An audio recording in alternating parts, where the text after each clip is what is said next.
राम सीताराम सीताराम जय सीताराम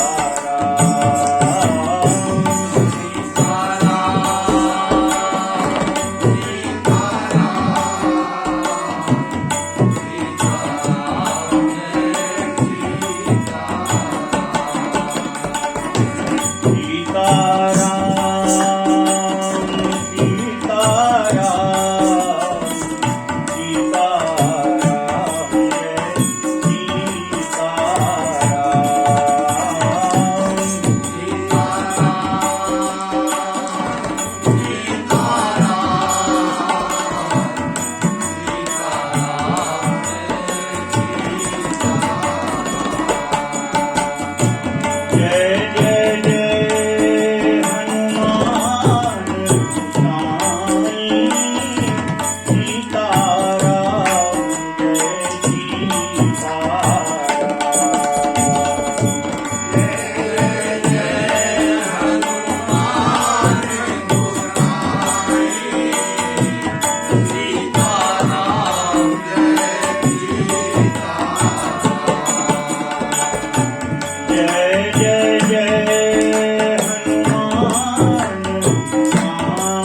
गणेशाय नमः।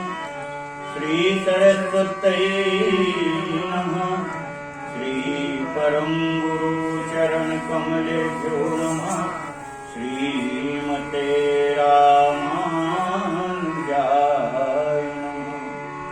गुरुर्ब्रह्मा गुरुर्विष्णु गुरुर्देव महेश्वरा।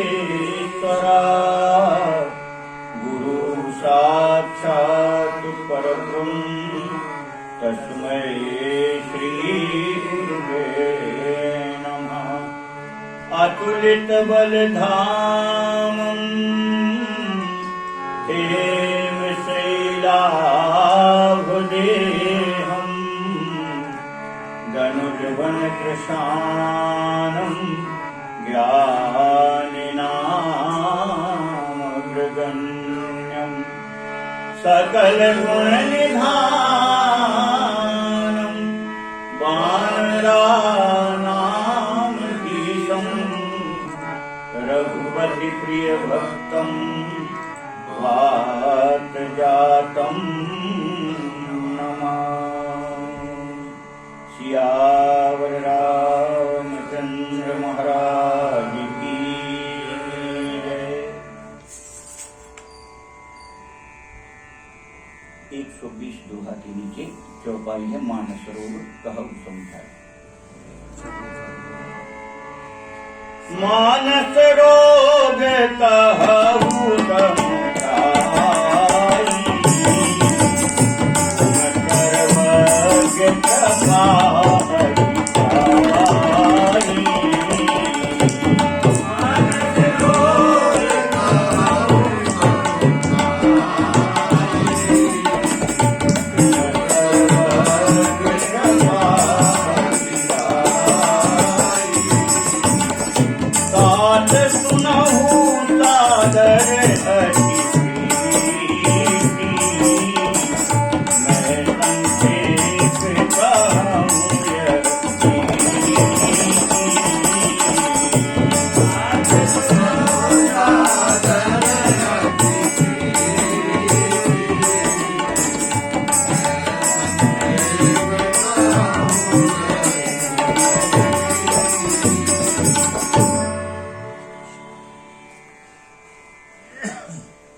पूर्व कथा के प्रसंग में अपन श्रवण कर रहे थे।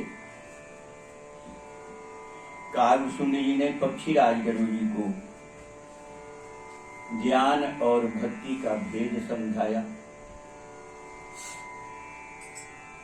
दोनों से मोक्ष की प्राप्ति तो दोनों से है, पर ज्ञान दीपक का विस्तार से जो वर्णन किया, तो ज्ञान के द्वारा मुक्ति का पाना बड़ा दुर्लभ है, बहुत कठिन है। और दूसरा, केवल भजन से मुक्ति हो जाना यह अत्यंत सरल है। तो जैसे भक्ति के साधन, यानी साधन करके भक्ति प्राप्त करना, और एक होती है कि भगवत कृपा से भक्ति की प्राप्ति हो जाना। एक साधन से की, एक कृपा से की। इसी प्रकार से मुक्ति भी ज्ञान दीपक साधन उपाय है। वो साधन करना पड़ेगा आपको, ज्ञान का दीपक जलाना पड़ेगा। वो इतना विस्तार है उसमें कि कल हमने उसके वो गिने तो लगभग 25 से 28 पॉइंट उसके बनते हैं, तब जाकर के वो दीपक प्रज्वलित होता है। माने कर्म आपको कहां तक करना पड़ेंगे? 25 से 28 कर्म बनते हैं। वो उतने कर्म के बाद दीपक प्रज्वलित होगा। परंतु वह प्रज्वलित दीपक कितनी देर प्रज्वलित रहेगा, तो कह रहे उसमें कोई क्या होगा? बोले दीपक जैसे ही प्रज्वलित होगा तो रिद्धि सिद्धि प्रेरई बहु भाई। रिद्धियां सिद्धियां आकर के उसको फिर और अपने माया जाल में जकड़ लेती हैं, और बुद्धि लोभ दिखावही आई। और रिद्धियां सिद्धियां जहां आई तो फिर बुद्धि जो है वो लोभ में पड़ जाती है, और लोभ में पड़ करके फिर वो ज्ञान दीपक को एक ही झटके में मिटा देती है। एक फूंक में जैसे दीपक बुझ जाता है, ऐसे ही अंचल बात बुझावही दीपा। वह माया जो है वो अपने आंचल के छोर से हवा करके और उस ज्ञान दीपक को बुझा दी। तो वह ज्ञान दीपक से मुक्ति बहुत कठिन है। और कह रहे भजन से तो अत्यंत सरल है। कितनी सरल है? कह रहे हैं केवल भगवान का भजन करें, कोई इच्छा ना रखें, मुक्ति के लिए ना करें, नहीं, सहज ही भजन करते रहें तो बड़ी आई। बोले मुक्ति जबरदस्ती आकर के आपके सामने हाथ जोड़ के खड़ी हो जाएगी कि मुझे स्वीकार करो। अब आप पर है कि मुक्ति स्वीकार करना कि नहीं करना। तो कालसुंद जी ने जैसे कहा कि भक्ति करने वाला व्यक्ति फिर मुक्ति को स्वीकार नहीं करता। मुक्ति निरादहि भगति लुभाने, भक्ति के प्रेम में ऐसा डूबता है, ऐसा डूबता कि फिर उसको मुक्ति अत्यंत तुच्छ वस्तु लगती है। क्यों? मुक्त हो गए तो गए, फिर कुछ नहीं प्राप्त रहा, सुख चला गया, मुक्त हो गया, ब्रह्म में लीन हो गए, समा गए, तो क्या सुख क्या दुख, कुछ नहीं बचा। परंतु अगर भक्ति से शरीर मिलेगा तो भक्ति का सुख आपको प्राप्त होता रहेगा। एक श्रीमद् भागवत में दृष्टांत आया है। गोकुल में जब ठाकुर जी का जन्म हुआ कन्हैया का, अब कन्हैया घुटुरुअन चलने लगे, आंगन में घुटने और हथेली केवल चलने लगे। तो नारद जी रोज रोज दर्शन करने आते, लीला देखते, ठाकुर जी की आनंद पाते। एक दिन आकर के नारद जी ने देखा कि कन्हैया जो है वो नंद बाबा की जो मुख्य दरवाजे की देहरी है ना, तो देहरी पहले अब तो दुर्लभ है, इतनी ऊंची ऊंची, माने एक एक सवा सवा फुट की ऊंची देहरी हुआ करती थी। बड़े लोगों के बड़ी जो हवेली होती थी, कोठी होती थी, उनमें सवा सवा फुट की देहरी होती थी, लकड़ी की। तो कन्हैया वह देहरी पार करना चाह रहे थे। अब अभी खड़े होते तो बनता नहीं था, घुटने और हथेली से चल रही थी। आकर के और देहरी पार करने को जब हुए तो पेट देहरी पर हो गया। अब ना हाथ जमीन पे लगे, ना पैर जमीन पे लगे, और तराजू की डंडी जैसे लटक गए। तो नारद जी आए और उन्होंने दर्शन किया तो बहुत प्रसन्न हुए, बहुत हंसे कि देखो वह पर ब्रह्म परमात्मा कौन? बोले रोम रोम प्रति लागे कोटि कोटि ब्रह्मांड, ऐसा पर ब्रह्म परमात्मा नंद बाबा की देहरी पर लटका है। और थोड़ी देर के बाद नारद जी रोने लगे। तो संतों का समाज जो साथ में था उसने पूछा, महाराज अभी तो आप प्रसन्न हो रहे थे, अब क्यों रो रहे हो? बोले देखो, जो जीव मुक्त हो गए हैं उनके दुख से हम दुखी होकर के रो रहे हैं। महाराज वो तो जीव मुक्त हो गए, अब तुम्हें क्या रोना? बोले इसीलिए रो रहे हैं कि वो बेचारे मुक्त हो गए, इस सुख से वंचित हो गए।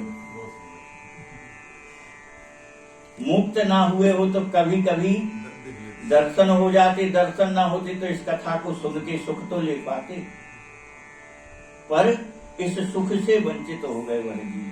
तो मुक्ति निरादनी, भक्त जो होता है वो मुक्ति स्वीकार नहीं करता। तो मुक्ति के लिए कह रहे कि वह तो इतनी सरल है कि केवल भजन करने ही से हो जाता है, मुक्ति प्राप्त हो जाती है। तो उसके लिए इतना प्रयत्न क्यों करना? और फिर आगे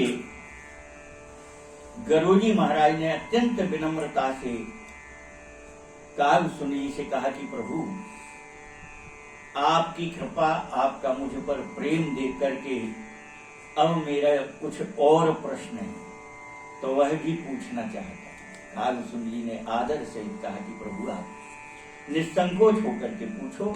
और तब गरुजी महाराज ने कहा कि 7 प्रश्न मेरे और हैं। तो कल की कथा में अपन श्रवण किए थे। प्रथम प्रश्न क्या है? सबते दुर्लभ कवन शरीरा, 84 लाख योनि में सबसे श्रेष्ठ और सबसे दुर्लभ शरीर कौन सा है? और सबसे बड़ा दुख क्या है संसार में, सबसे बड़ा सुख क्या है संसार में, और संत असंत मर्म तुम जानो, और संत और खल दुष्ट में क्या भेद है वह भी कहिए, उनका स्वभाव कैसा होता है उस स्वभाव को भी कहिए, और संसार में सबसे बड़ा पुण्य कौन सा है उस पुण्य को कहिए, और सबसे बड़ा पाप क्या है संसार में उसको कहिए, और मानस रोग कहूं समझाई। अब गुरु जी महाराज कह रहे हैं कि मानस रोग क्या होते हैं यह भी आप हमें समझा करके और कहिएगा। तो कागभूषण जी प्रसन्न होकर के कहते हैं कि हे तात गुरु जी, अब आप आदर और प्रेम सहित सुनिए, हम अत्यंत संक्षिप्त में आपके प्रश्नों के उत्तर दे रहे हैं। तो कल के कथा में श्रवण किए थे कि पहले तो मानव देह का वर्णन किया, नर तन सम नहीं कवनेम देह, मानव शरीर जैसा कोई दूसरी योनि है ही नहीं, यहाँ तक कि देव योनि भी मानव योनि से श्रेष्ठ नहीं है। तो कल विस्तार से अपन ने चर्चा की थी कि देवता भी मानव शरीर की कामना करते हैं, है ना, सुर दुर्लभ सद ग्रंथन गाओ। ये मानव शरीर इतना दुर्लभ है कि देवता भी इसकी कामना करते हैं, क्योंकि देव शरीर भोग शरीर है, देव योनि भोग योनि है। पुण्य के प्रभाव से आप स्वर्ग चले जाओगे, स्वर्ग के भोग भोगोगे, पुण्य के बराबर जिस दिन भोग भोग लोगे उसके बाद फिर कहाँ आ जाओगे, इसी मृत्यु लोक में आना पड़ेगा, और फिर मानव शरीर नहीं मिलेगा, फिर कीड़ा मकोड़ा पशु पक्षी की योनि में जाना पड़ेगा, क्योंकि पुण्य तो भोग आए, अब केवल पाप बचे। तो कह रहे हैं ऐसा बढ़िया शरीर है, जीव चराचर जाचत तेही।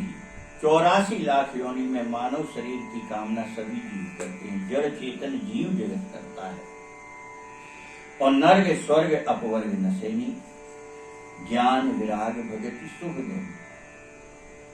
यह मानव शरीर नर्क भी भेज देगा और स्वर्ग भी भेज देगा, दोनों जगह भेज सकता है। आप जैसे कर्म करोगे वैसे आपको भेज देगा, और इससे भी ऊपर उठ करके जब मानव शरीर से कर्म बनेगा तो ज्ञान वैराग और भगति सुख दे, ज्ञान वैराग्य और भक्ति की प्राप्ति होगी।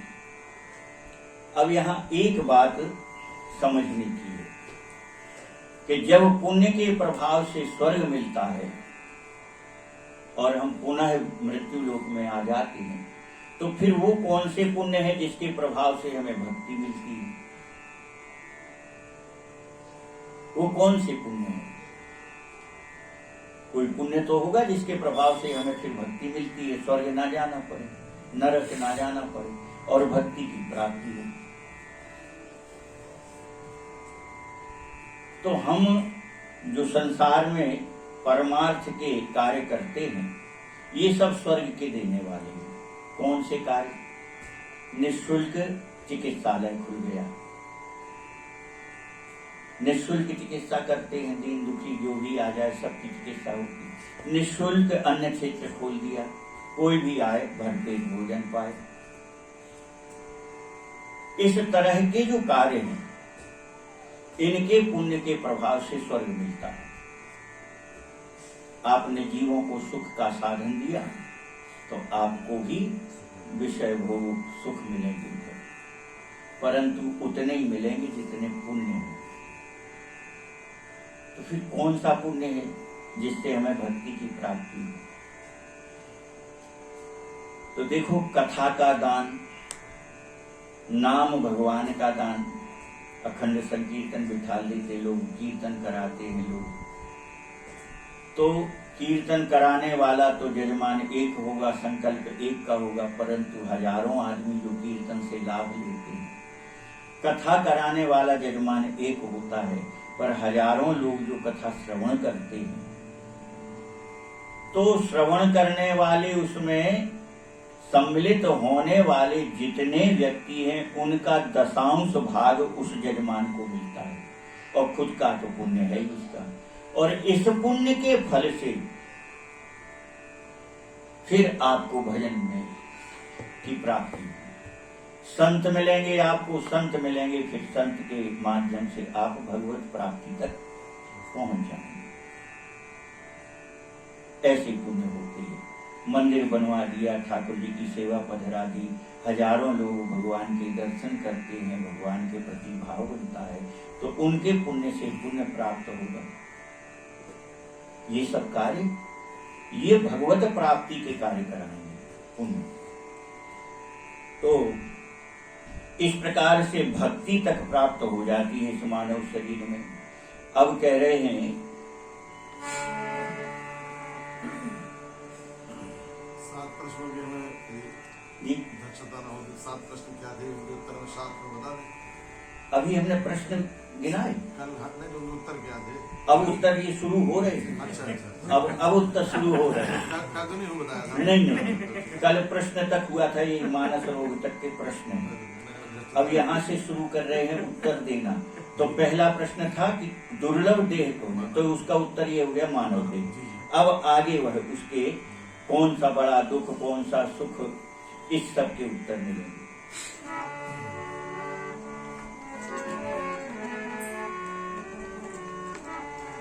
सो तनु धरि हरि भजहि ना जे,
धरि हरि भजहि न जीनर।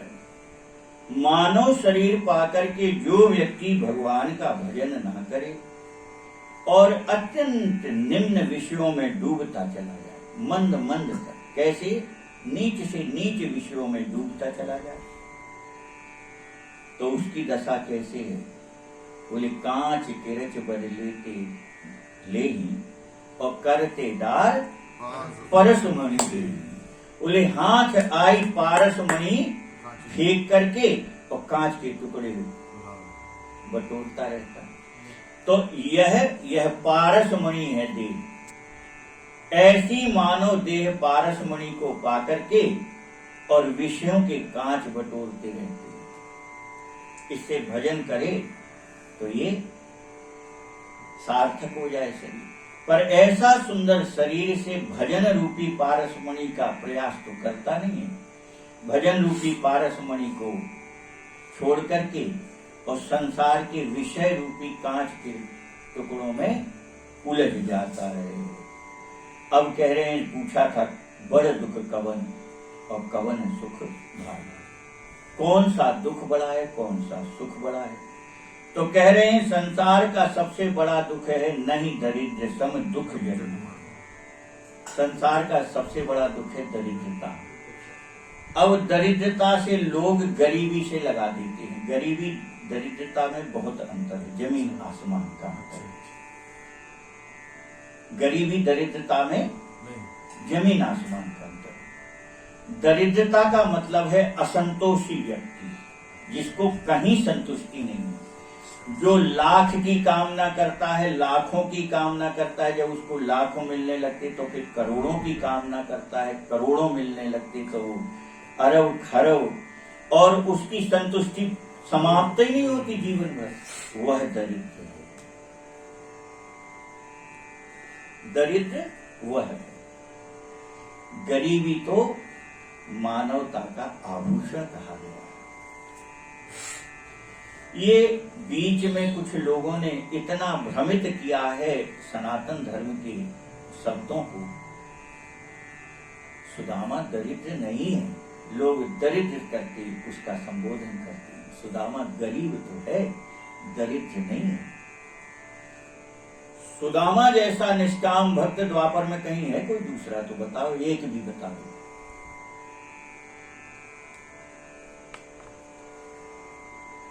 सुदामा निष्काम भक्त है, कोई कामना लेकर के नहीं गए।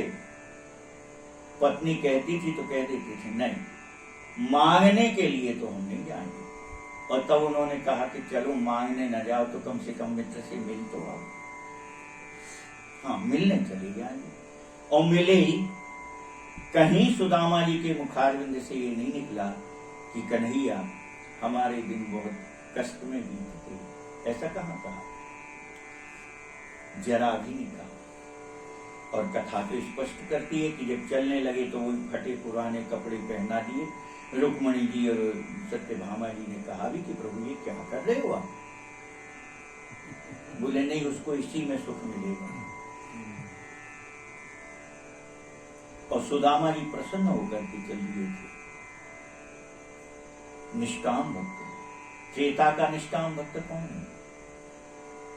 कितना भरा पड़ा रामचरितमानस भक्तों के चरित्र से, पर कितना विलक्षण भक्त है जिस पर कभी दृष्टि नहीं गई विद्वानों की कि ये ऐसा निष्काम। त्रेता का सबसे बड़ा निष्काम भक्त है केवट। राम जी कह रहे भैया ले लो, नहीं ले रहा।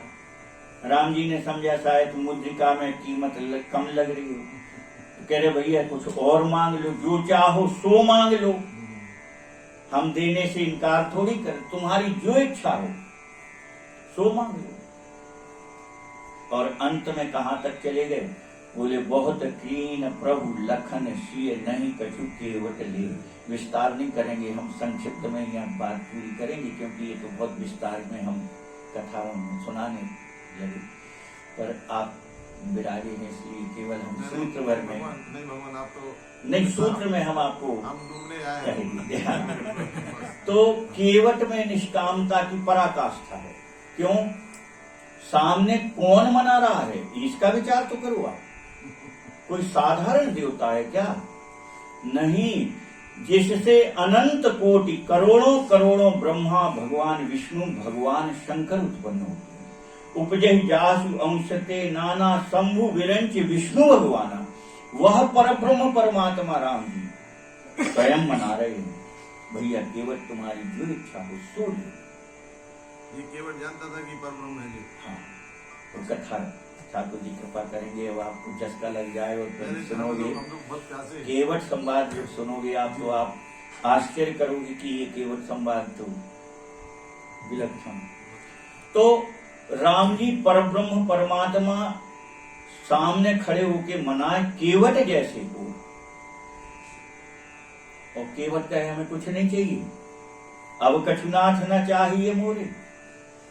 चलो, जब राम जी से नहीं माना तो राम जी ने लक्ष्मण जी को इशारा किया कि भैया तुम तो जगत गुरु हो, आचार्य हो, जीवाचार्य कहे गए लक्ष्मण जी, जीव के आचार्य।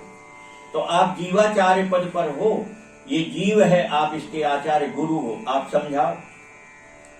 और लक्ष्मण जी ने समझाया, पर केवट अपनी बात से नहीं डिगा। और तब भगवान ने तीसरी बार फिर जानकी जी की ओर देखा कि आप तो साक्षात माया की महारानी है, माया आपकी दासी है, आप ही प्रेरित करो अपनी माया। तो जानकी जी ने भी मना लिया। तो किसने मना दिया? भगवान ने, गुरु ने और माया ने। पर विलक्षण भक्त है केवट, तीनों के कहने पर भी अपनी निष्ठा से नहीं दिया। नहीं कछु केवट ले, कुछ नहीं लिया। और जब कुछ नहीं लिया तो भगवान प्रसन्न हो गए, बोले भैया ठीक है, तुम्हें कछु नहीं चाहे हम मान गए, पर मेरी इच्छा है कुछ देने की। बोली जब हमें चाहिए नहीं तो फिर? बोले कोई बात नहीं, तुम्हें नहीं चाहिए पर हमें तो देना है। और तब राम जी ने विमल भगति वर विदा दीन करुणायतन विमल भगति वर, ऐसा दुर्लभ वरदान भक्ति का केवट को दिया हुआ। अब केवट कोई माला लेके भजन करने बैठा तो ऐसे। तो सबसे बड़ा दुख क्या है? दरिद्रता है। केवट दरिद्र नहीं है, केवट गरीब था। सुदामा जी दरिद्र नहीं थे, सुदामा जी गरीब थे। भागवत में पंडित जी सब लोग दरिद्र सुदामा बोलते, पंडित जी लोग जो बोलते हैं दरिद्र सुदामा गया मानने गया जी, तो ये गलत है मतलब। हाँ वो गलत बात है। आप भागवत के जो विधिवत पढ़ करके आचार्यों के चरण में बैठ करके जो भागवत कहते हैं, वो कभी दरिद्र शब्द का प्रयोग नहीं करेंगे। जैसे आप सुनते हैं मरुपीठ वाले महाराज जी हैं, परम पूज्य प्रातः स्मरणीय श्रवणानंद जी हैं, कुंडली जी महाराज हैं, श्री पूज्य कृष्णचंद्र शास्त्री जी हैं, ये सब उस कोटि के विद्वान हैं। ये कभी सुदामा को दरिद्र नहीं कहते।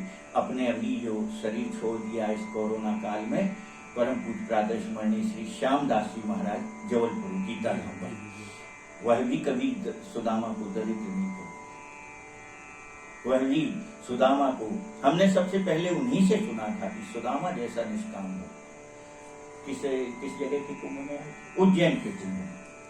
उज्जैन के कुंभ में महाराज जी के मंच पर आए थे और उनसे निवेदन किया कि आप आशीर्वाद। तो उन्होंने वहां इस बात को कहा, बहुत सुंदर कहा।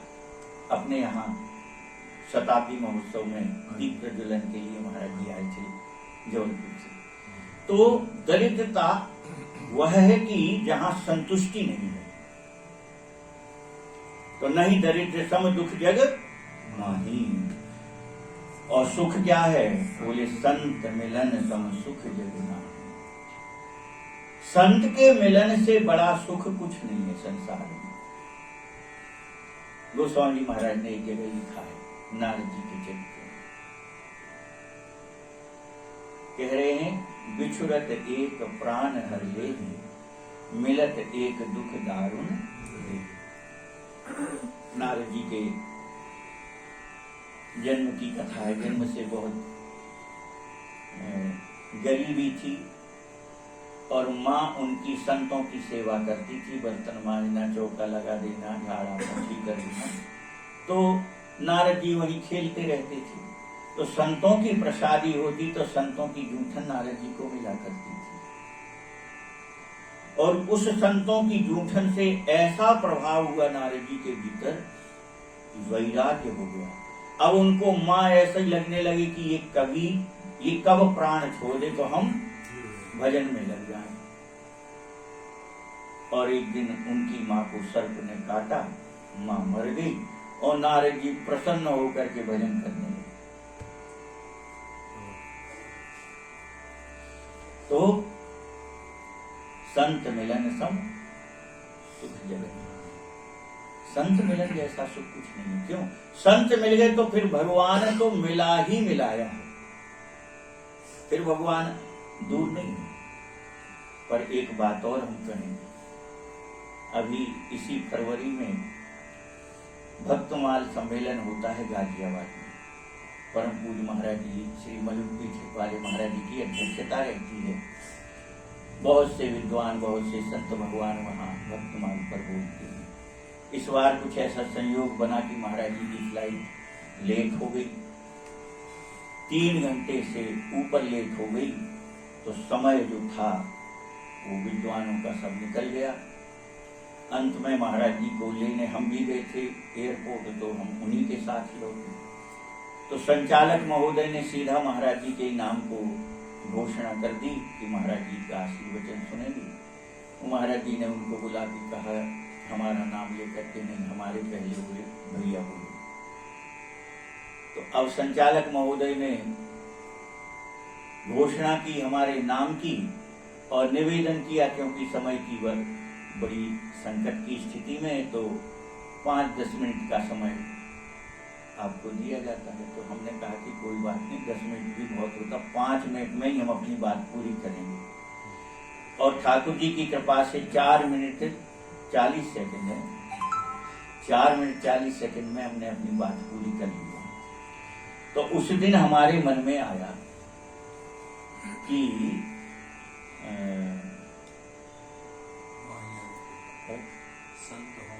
हाँ, भगति तात अनुपम सुख मूला, मिलहि जो संत होनी अनुकूला। चौपाई आई है रामायण। भगति तात अनुपम सुख मूला, भक्ति जो है अनुपमेय सुख की देने वाली है। तो मिलेगी कहाँ? बोले मिलहि जो संत होनी अनुकूला। तो रामचरितमानस में भी यही अर्थ लिखा है और सभी विद्वान यही अर्थ करते हैं कि संत मिलें और आपके अनुकूल हो जाएं तो भक्ति प्राप्त हो जाए। तो अब हम तो महाराज जी के चरणों में ही बैठे थे। हमने कहा महाराज जी हमको ये बात पचती नहीं। अब दास के हृदय में इसके अलावा एक भाव आया। तो हमने कहा हमारा भाव ये है कि संत का तो पृथ्वी पर आगमन ही जीव कल्याण के लिए होता है। तो जीव के प्रतिकूल होने का तो प्रश्न ही नहीं है, तो अनुकूल क्यों लिखा जाएगा? हाँ, प्रतिकूल की बात अगर बनती तो अनुकूलता लिखी जाती, पर जीव के कल्याण के लिए संत आता है तो प्रतिकूलता तो है नहीं। संत की तो सदा सदा अनुकूलता है जीव पर। तो फिर ये अनुकूला शब्द संत के लिए नहीं लिखा गया। हमने कहा ये है मिलहि जो संत, तो होहु अनुकूला। क्यों?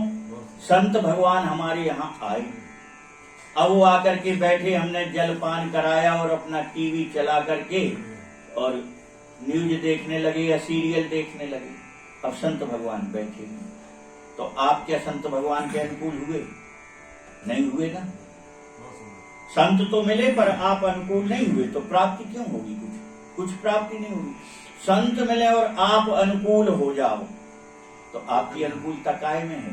संत के चरणों में बैठ करके आप अपनी जिज्ञासा रखिए, आप अपने प्रश्न रखिए, आप अपनी समस्या रखिए।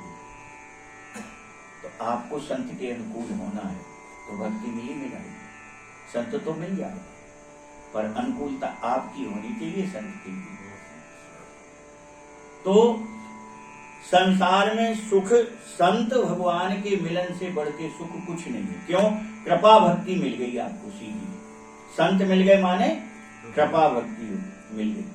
संत का मिलन कैसे होता है? बिन हरि कृपा मिले ही नहीं संत। संत का मिलन यानी भगवान की प्रत्यक्ष प्रमाणित कृपा है। और जब संत मिल गया तो आपकी पहली भक्ति में प्रवेश हो गया कि नहीं हो गया? प्रथम भगति संतन कर संगम। भक्ति की पहली क्लास में पहुंच गए आप, तो संत के मिलते ही आप कहां पहुंच गए? भक्ति की क्लास में नाम लिख गया।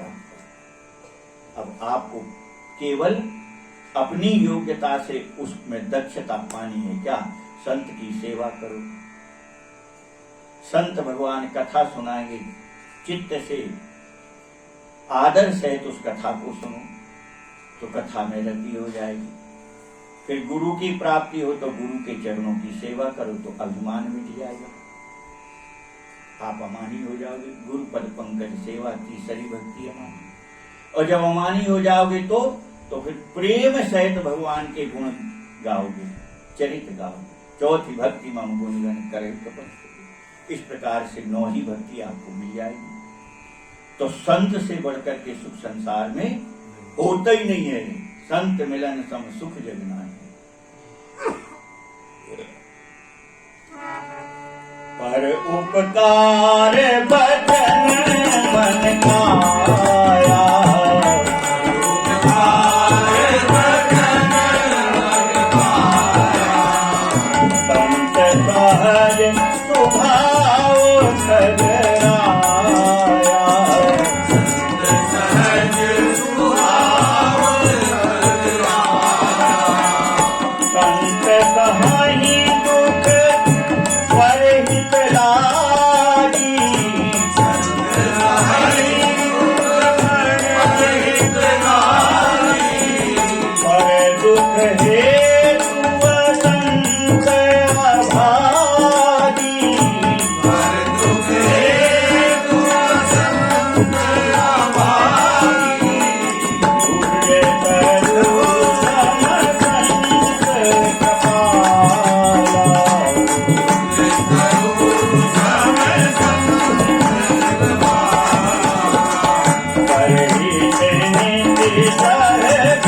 उपकार वचन मन काया।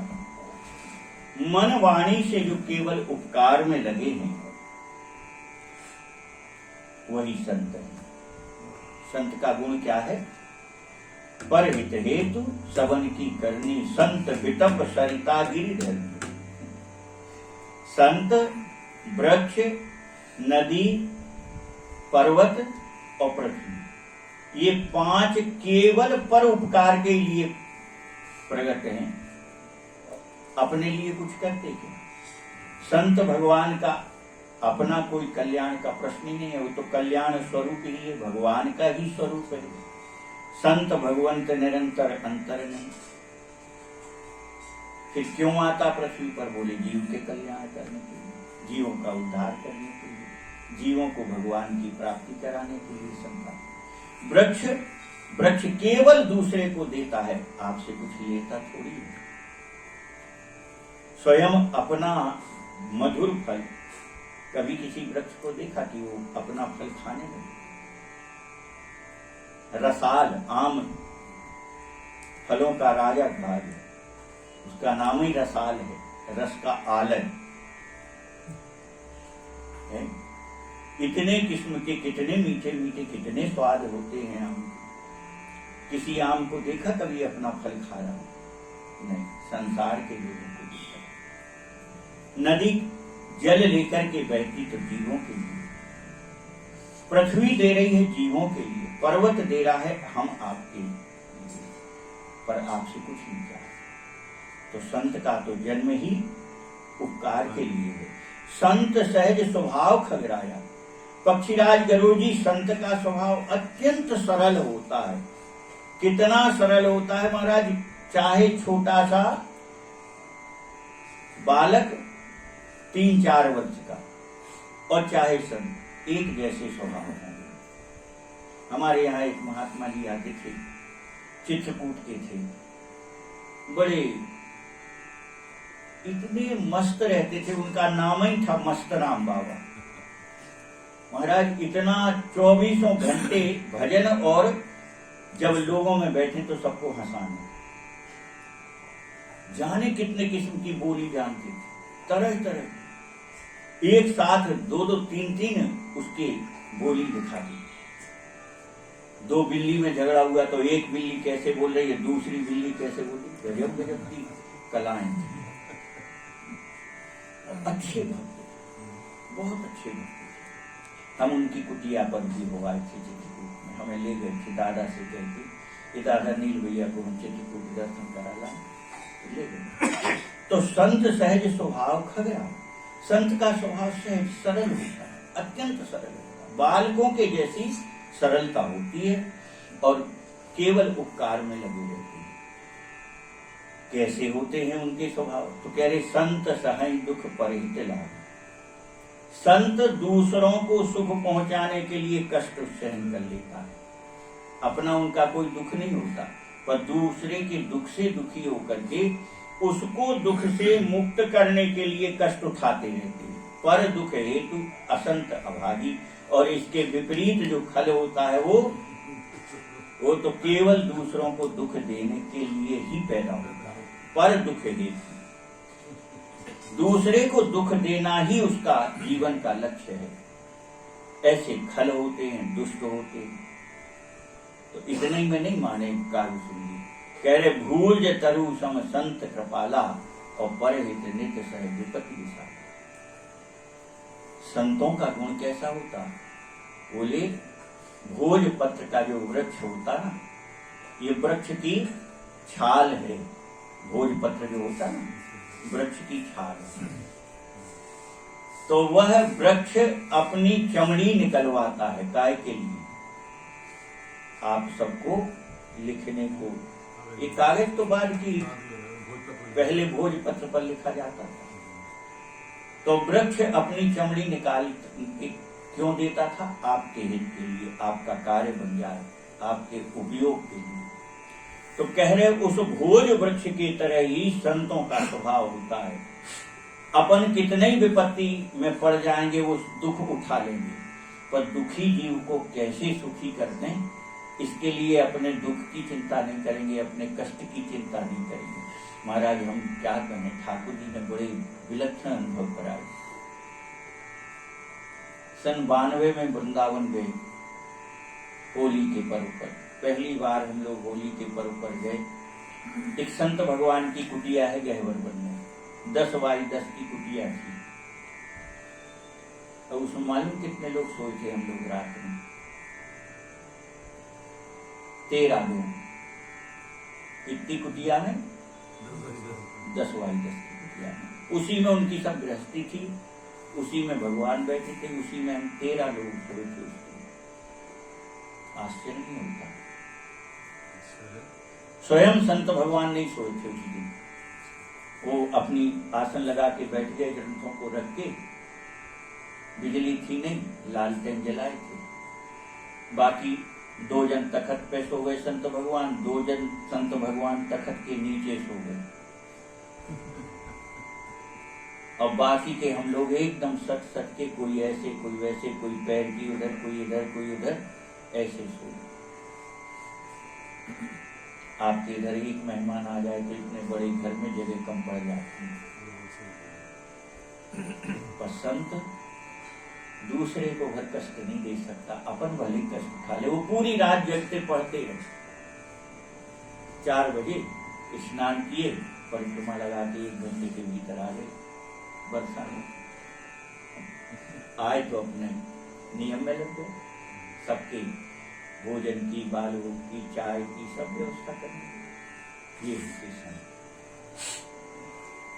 परहित नित्य सह विपत्ति विशाला, दूसरे के हित के लिए अपने विपत्ति उठाते हैं। सन इव खल भर बंधन करी,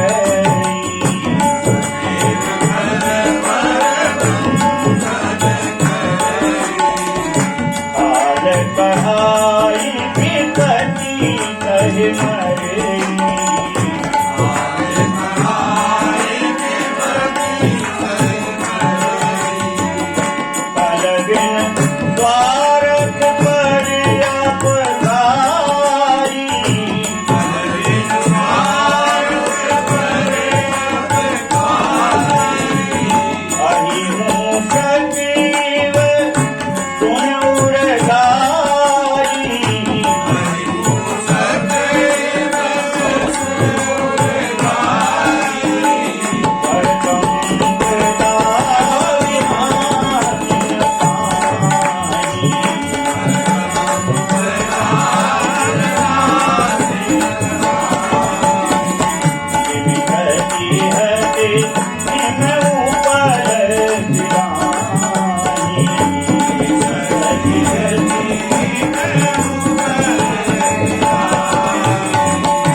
दुष्ट की करनी भी इसी प्रकार से है। जैसे भोज का वृक्ष अपनी चमड़ी निकलवाता है तो संत से उपमा दी, परंतु एक और होता है क्या, सन। सन का भी छिलका निकाल करके रस्सी बनती, सन की रस्सी बनती है। बोले वह भी तो अपनी चमड़ी निकलवाता, सन की नहीं। पर उसकी चमड़ी का उपयोग काय में होता? बोले दूसरे को बांधने में।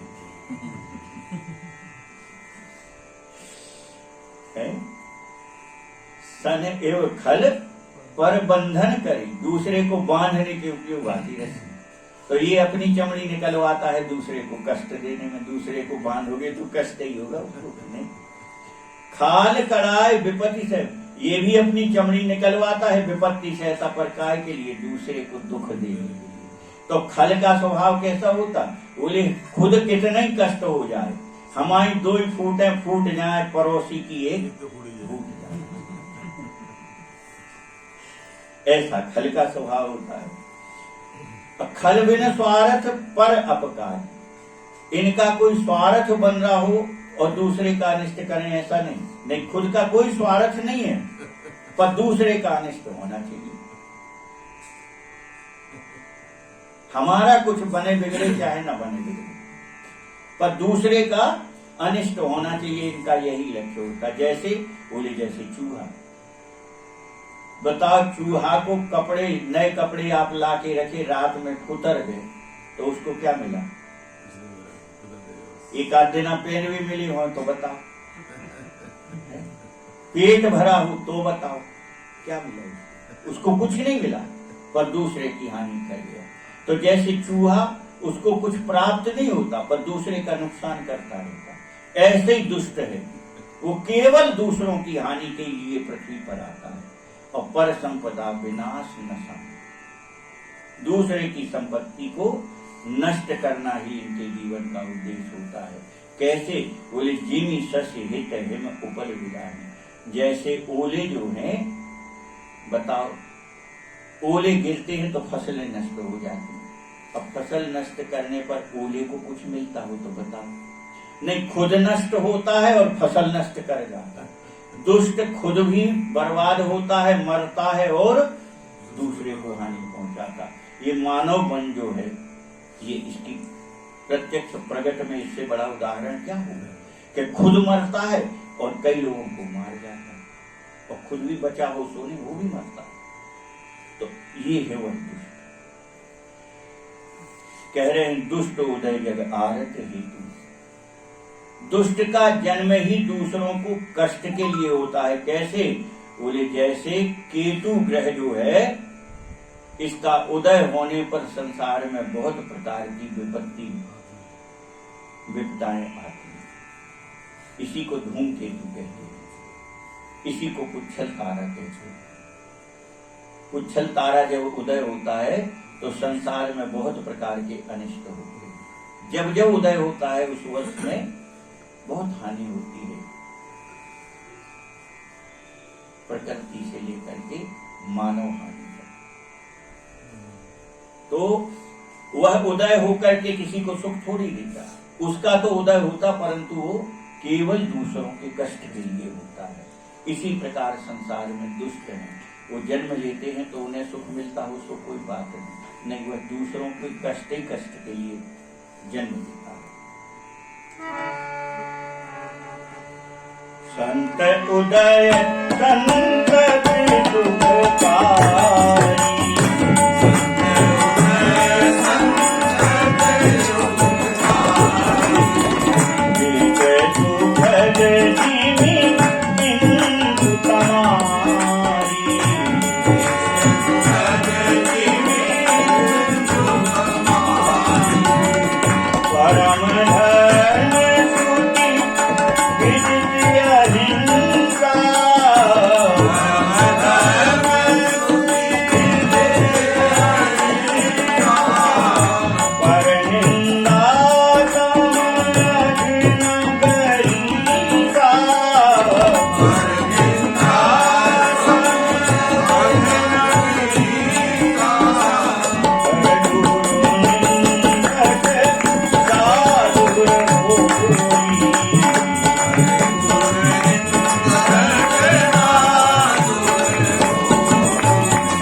संत उदय संतत सुखकारी।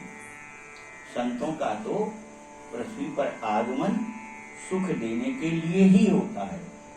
संतत सुखकारी, सदा दूसरों को सुखी ही पहुंचाएंगे, इनसे कभी किसी को कष्ट नहीं होता। संत ते होए न कारज हानि, यही सठ हट करी हम पहचानी। हनुमान जी ने जब विभीषण जी का राम राम का सुमिरन सुना, समझ गए तो संत है। क्यों? सोकर के जो उठे और राम राम या भगवत कोई भी नाम कहे तो उसका तात्पर्य है कि वह भक्त है। और जब हनुमान जी के कान में राम राम शब्द पहुंचा। हनुमान जी पहचान गए ये शब्द बोलने वाला निश्चित संत है। तो यही सन हठ करी हो पहचानी, हम इससे हठ पूर्वक मिलेंगे, पहचान करेंगे। क्यों? संत से कभी हानि हो ही नहीं सकती, हो ही नहीं सकती। इसलिए और हानि नहीं हुई, लाभ हुआ। जानकी जी से मिल लिए हनुमान जी और लंका के सारे भेद जान गए। हानि कहाँ हुई, लाभ हुआ संत मिलने से। विश्व सुखद जिमि इंदु तमारी, जैसे सूर्य भगवान और भगवान चंद्रमा, ये दोनों सारे विश्व को सुख देने के लिए ही उदय होते हैं। चंद्रमा भी प्रकृति को पुष्ट करता है तो सुख ही तो देता है। फसल पुष्ट काय से होती है? चंद्रमा की किरणों से होती है। तो चंद्रमा और सूर्य जो है ये सारे संसार को सुख देने के लिए इनका उदय होता है, संत की तरह। और परम धर्म श्रुति विदित अहिंसा। अहिंसा क्या है, परम धर्म क्या है? तो कह रहे हैं परम धर्म श्रुति विदित अहिंसा। अहिंसा ही परम धर्म है। जीव हिंसा ना करे। अब जीव हिंसा में तो पेड़ पौधे नहीं काटना चाहिए। फिर आपको कि फिर कैसे काम चलेगा? तो पहले हरे पेड़ नहीं काटे जाते थे। सरकार से भी जंगल से लकड़ी लाने के लिए जब अनुमति मिलती थी तो आप सूखे पेड़ काटिए, हरे पेड़ मत काटिए, इसकी अनुमति होती थी। आज भी वृंदावन है, अवधपुरी है, ऐसे तीर्थ हैं हमारे जहां किसी पेड़ पर आप कपड़ा भी नहीं सुखा सकते। आपको कपड़ा डालते देखेंगे तो संत भगवान व्याकुल होकर के आएंगे और आपसे विनम्र प्रार्थना करेंगे, भैया भैया उस पर कपड़ा मत डालो। क्यों? बोली वह कोई संत ही यहाँ वृक्ष बन करके ब्रजवास कर रहा है, इसलिए उनमें रस्सी मत बांधो, उन पर कपड़ा मत डालो। डाल नहीं तोड़ने देते, पत्ते नहीं तोड़ने देते। क्यों? इस समय वृंदावन में एक विलक्षण स्थान आज भी सुरक्षित है, तटीय स्थान कहलाता है। हाँ, स्वामी हरिदास जी हुए जिनके बांके बिहारी जी ठाकुर हैं, उनका स्थान है। वहां महाराज एक भी पत्ता कोई तोड़ नहीं सकता, पत्ता भी नहीं तोड़ सकता, ऐसी वहां की परंपरा। क्यों? उनकी मान्यता है यहाँ जितने वृक्ष हैं ये सब संत हैं। और उसके बहुत से प्रमाण मिलते हैं, बहुत से प्रमाण मिलते हैं। किन्हीं संत भगवान के आश्रम में कोई वृक्ष है, अगर धोखे से कोई कुछ नुकसान कर गया तो वृक्ष रात में स्वप्न देता उन महात्मा को कि आज मुझे बहुत कष्ट हुआ। क्यों? बोले भजन में विघ्न पड़ा। अरे महाराज आपके भजन में कैसे विघ्न पड़ गया? तो आज एक व्यक्ति ने मेरे ऊपर कपड़ा सूखने डाल दिया तो मेरा भजन नहीं हो रहा। एक नहीं, ऐसी हजारों घटनाएं।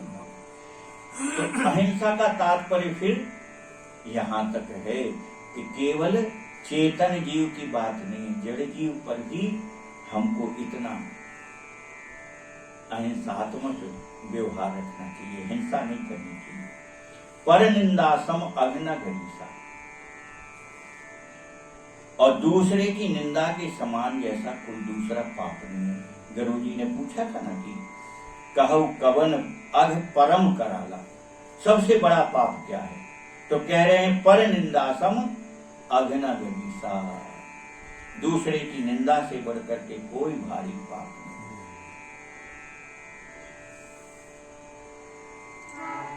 हर गुरु निंदक दादुर होई, और जन्म सहस्त्र पावतन सोई।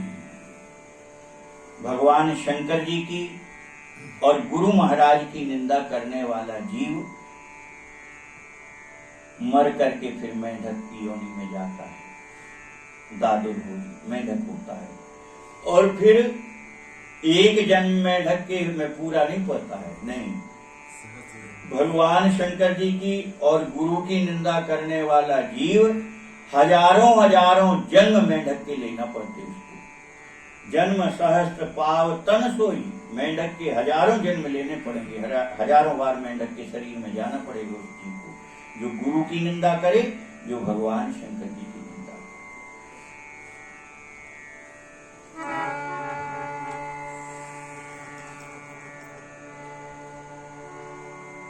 द्विज निंदक बहु नरक भोग करे,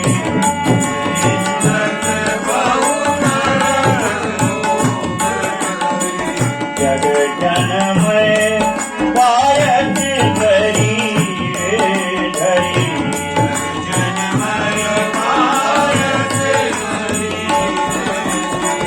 सुत निंदक जे अभिमानी, सुत निंदक जे अभिमानी, रौरव नरक करहि पे प्राणी,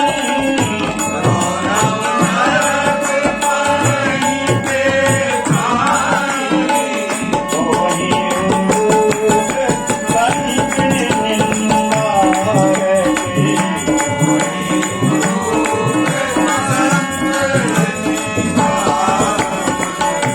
मोहि पापिये ज्ञान भानु बसे,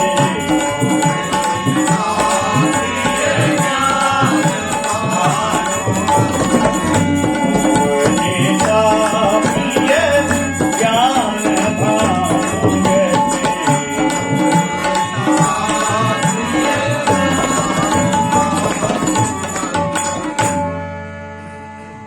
द्विज निंदक बहु नरक भोग।